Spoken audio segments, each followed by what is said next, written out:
Hello guys, welcome to Tech Tricks tutorial. In today's video, I will show you how to make a timeline chart in Excel. So without further ado, let's get started. So here I have my table. So what I'm going to do is select this month section and also this value and go to insert. Now click this button and select this first 2D chart option. So what I'm going to do is select this one and go to data labels and click more option. Now check this value from cells and then select this column from event and click OK, and I'm gonna uncheck this value right here. Now after that, what I'm going to do next is to select this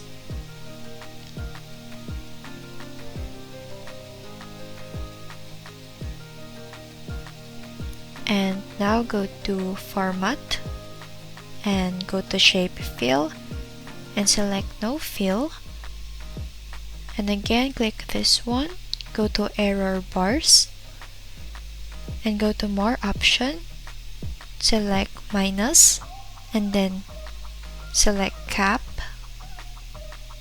Now go to percentage and change it to 100%.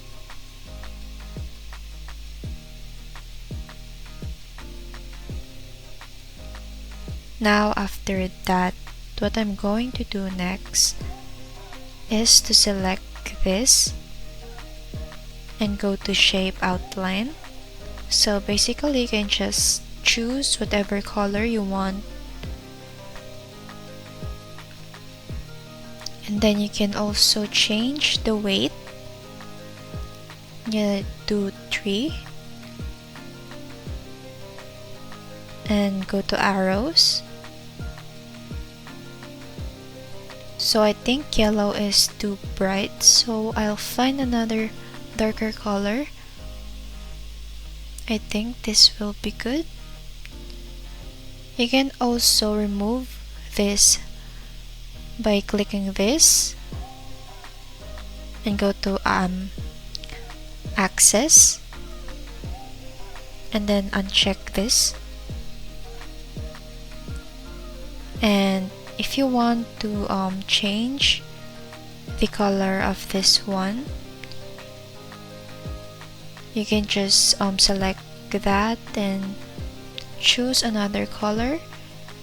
And finally, you can now add your title.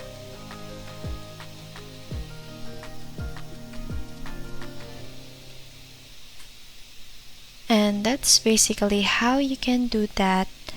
If I'll change the value of example 1, so it's automatically changed on our timeline, and then that's it. Don't forget to like, comment, share, and subscribe.